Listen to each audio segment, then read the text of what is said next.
What would you think if I revealed that one of the most devastating massacres in royal history did not take place on a battlefield, but rather at a wedding? A ceremony intended to unite two powerful houses instead devolved into a night of terror and bloodshed. The atmosphere at the Grand Ducal Palace in Dijon was one of festivity and hope.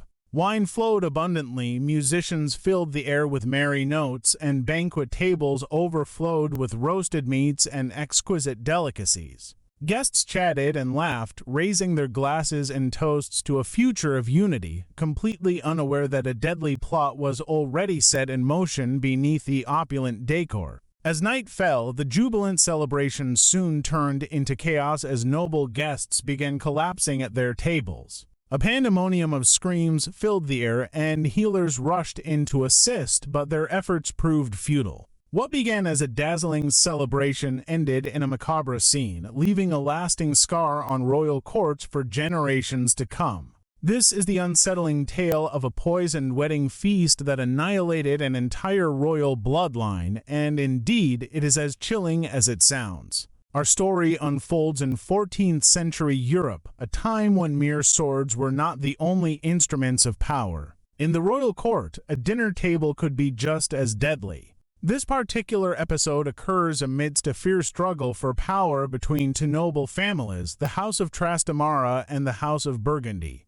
While the Trastamaras were rapidly ascending in power from Iberia, the Burgundians had long held sway over parts of France and the Low Countries. In an effort to quell years of brewing animosity, a marriage was arranged between the young Princess Isabel of Castile and Prince Thierry, the son of Duke Philip of Burgundy. This union was forged not out of romantic love, but as a political truce brokered by elder statesmen who sought to create peace between these two influential factions. For a brief moment, it appeared that their intentions might bear fruit, as preparations for the wedding became nothing short of spectacular. Contemporary accounts detail walls adorned in luxurious silks, orchestras performing delightful melodies, and whole animals roasted to perfection, lavishly displayed on gleaming silver trays. Over 400 nobles from across Europe convened at the Grand Ducal Palace, unaware that many would not see the dawn.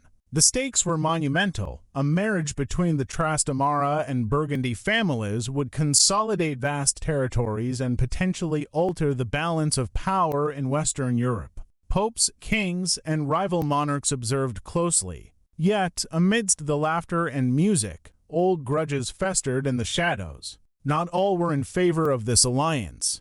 Isabel's father, King Pedro of Castile, was a polarizing figure, a ruler referred to by some as Pedro the Cruel, while others named him Pedro the Just. It was evident that he had enemies, even among his own kin. Chief among them was his half-brother, Enrique of Trastamara, notorious for his ruthless ascent to power, which included the execution of rivals, some of whom were his own siblings. Enrique viewed this marriage as a personal betrayal and a threat to his hard-won crown. Rumor had it that he was already plotting something sinister. In the world of 14th century politics, poison was the weapon of choice for the elite. Unlike daggers or armed forces, poison left no trace, just bodies and lingering questions. And on that fateful wedding night, someone at the banquet was well aware of this lethal method. On the final evening of the week-long revelries, as guests indulged in rare delicacies and savored Sicilian wine, a discreet but deadly substance was introduced into numerous dishes. This was not merely an assassination attempt. It was a calculated purge aimed at erasing an entire bloodline in a single blow.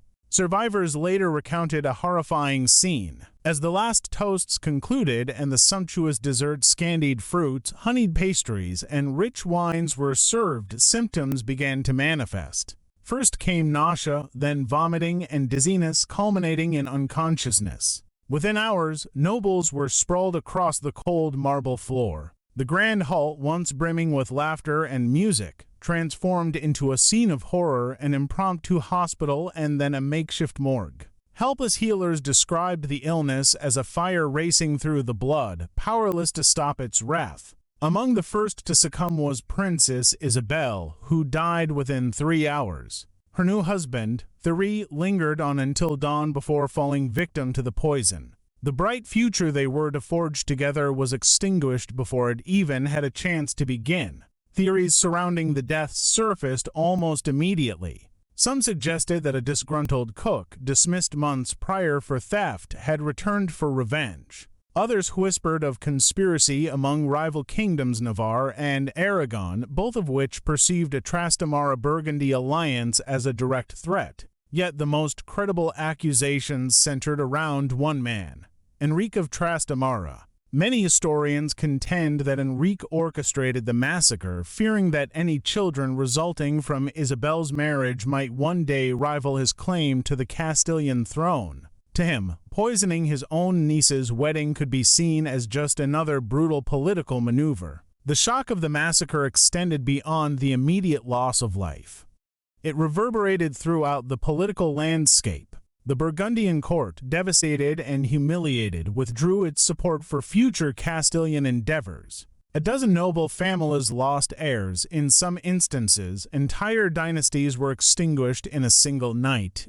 The political map of Europe shifted dramatically as rivals scrambled to seize titles and territories, plunging regions of France and Spain into renewed conflict. The palace where this horror unfolded, the Grand Ducal Palace, was abandoned for over a decade, with locals deeming it cursed. Some even claimed to hear faint echoes of laughter and screams still resonating within the stone banquet hall. Whether haunted or not, the implications were very real. In the ensuing years, royal courts across Europe underwent profound transformations. Food tasters became mandatory, kitchens were fortified against infiltration, and the term wedding banquet took on an ominous weight in diplomatic discussions. Despite all the chaos, no one was ever arrested for the atrocity. There was no trial, no justice served, only a transparent lie that the deaths were recorded as the result of an unfortunate illness. Chroniclers of the era, especially those under the Church's protection, deliberately avoided naming names.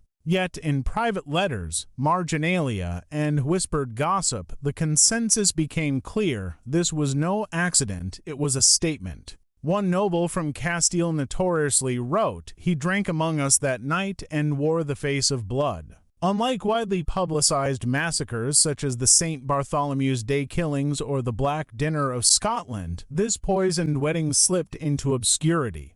Why? Because it represented a threat to embarrassing, destabilizing, and incriminating for those who later ascended to thrones. In the days following the massacre, the once vibrant palace of Dijon fell eerily silent.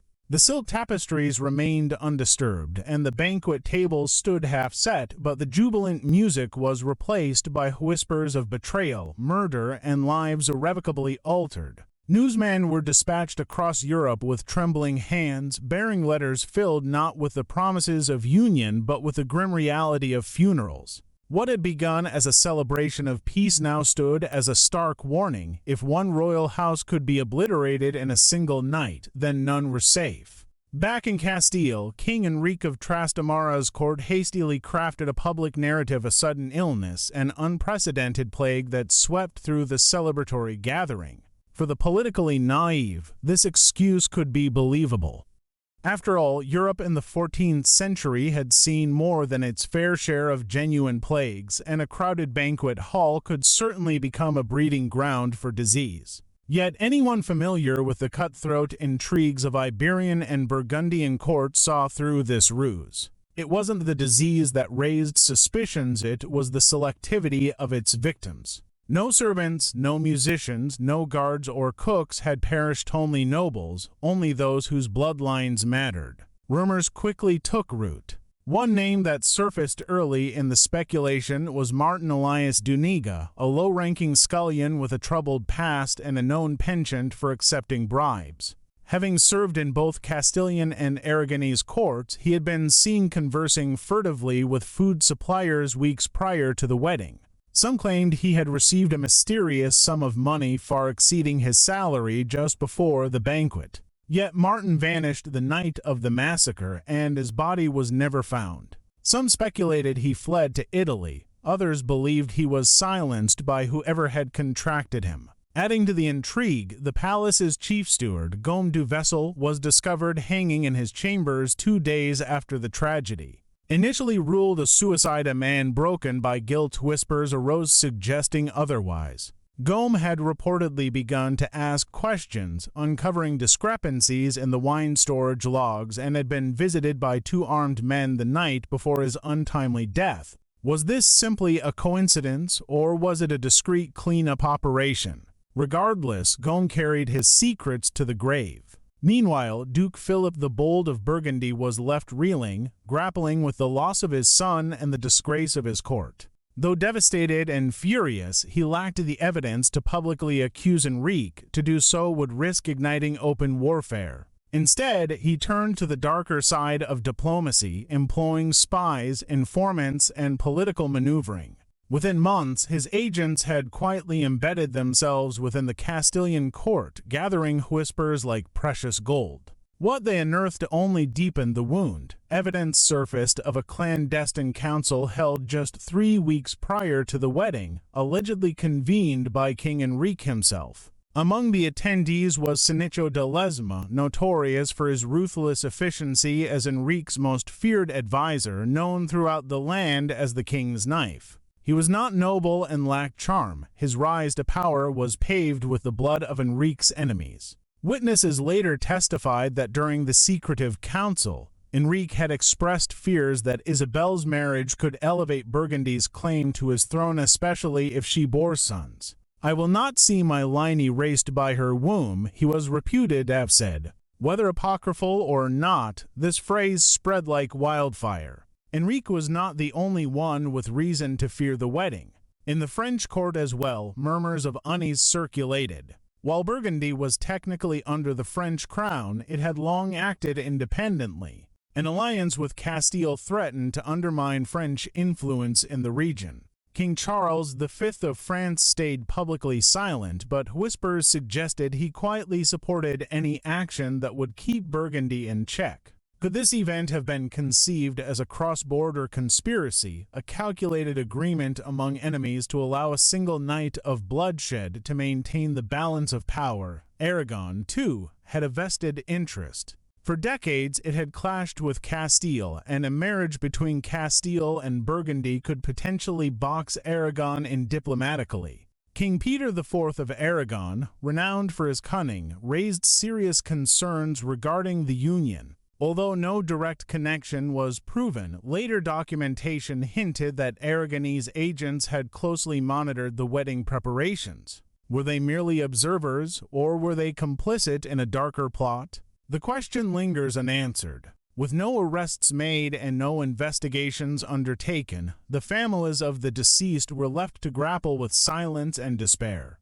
Isabel's mother, Queen Blanca of Navarre, withdrew entirely from public life. She took a vow of silence and retreated to a remote monastery where she prayed daily before an altar adorned with her daughter's childhood toys, a haunting testament to a mother's grief. In contrast, Duke Philip commissioned tapestries and paintings in memory of his fallen son, many adorned with hidden symbols of death: a skull concealed behind a goblet, a serpent winding like a crown. His art became a form of protest, a cry against the injustice. Yet beyond the waves of sorrow and longing for vengeance, the poisoned wedding had subtle effects. It fundamentally altered the nature of royal marriages. Where once weddings were celebrated as symbols of political unity, they were now viewed as potential vulnerabilities. Every guest list, every course served, every toast raised became a matter of state. Noble families began hiring their own cooks and food tasters, and royal courts enforced stringent new regulations regarding the hosting of foreign dignitaries.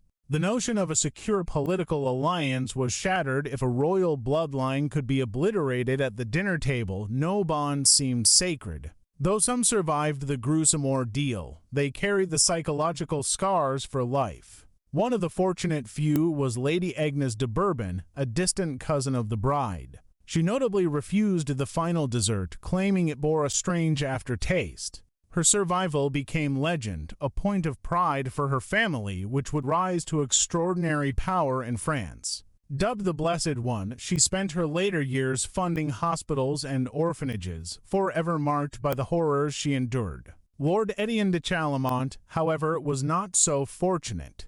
He attended the wedding with both of his sons, but he departed alone. Overwhelmed by guilt, Etienne renounced politics and devoted himself to the Knights Hospitaller, flinging himself into crusades in the Holy Land in search of redemption. He perished in battle 7 years later, not as a courtier but as a penitent warrior. In one of his surviving letters, he reflected, "That night we danced with death, and he smiled from every candle flame." The aftermath of the poisoned wedding feast did not conclude with the grim fates of Princess Isabel and Prince Thierry.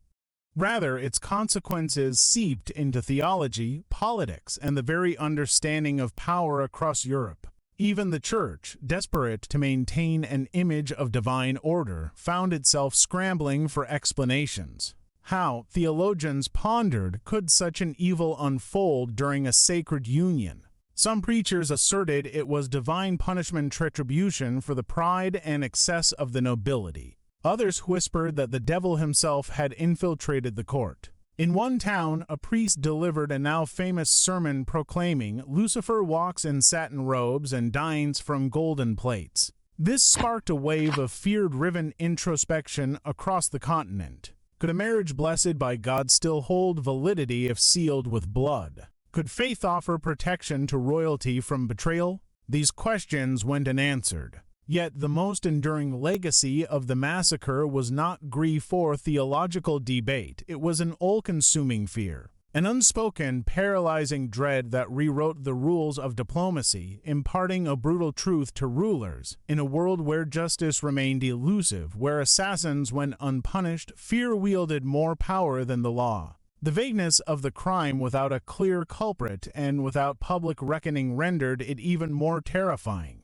If it could happen once, it could happen again. In the following years, banquet halls across Europe transformed. The days of lavish open celebrations became a distant memory. Protocols were put in place that checked and double-checked every aspect of a royal feast. Food tasters rose to the ranks of high-ranking officials, and kitchens were monitored like military installations. When Catherine de' Medici later hosted her infamous bloodless banquets in Renaissance France, grand theatrical affairs scrutinized under tight surveillance, historians traced her caution back to the echoes of Dijon.